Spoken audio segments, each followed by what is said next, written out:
做咩又想睇換衫？邊有咁多衫換俾你睇？其實咧就係因為今日奇蹟日啊嘛，奇蹟日咧我就梗係要帶啲奇蹟俾大家啦。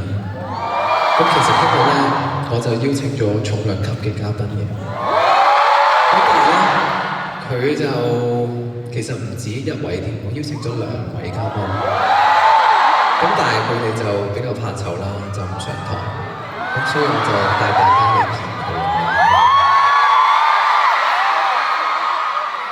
希望一陣間佢哋講翻2句啦，即係奇蹟日，大家今日有咁好氣氛，大家俾啲聲啦，呼聲。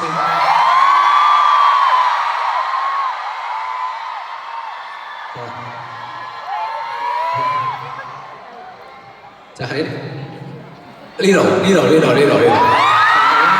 佢哋隻腳比較短嘅，所以跟一跟落嚟。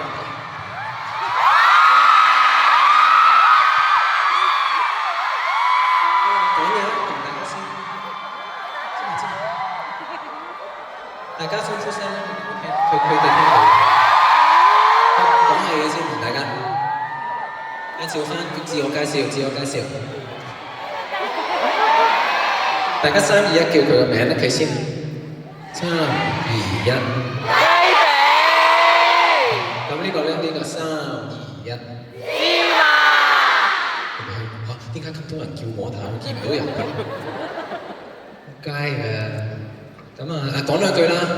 咁難得嚟到，我覺得佢哋都係奇蹟啦，喺我嘅生命當中出現。除咗係緣分，而家佢哋冇得揀啦，我哋一定係一家人㗎啦。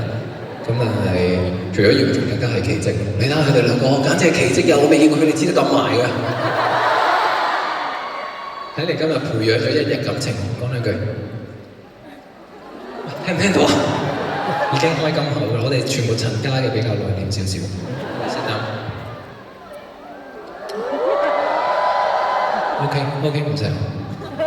咁好啦，咁見完啦。佢哋都唔係好想講嘢，我都逼唔到佢哋。我哋陳家教育比較自由，我哋盡量見啦，拜拜。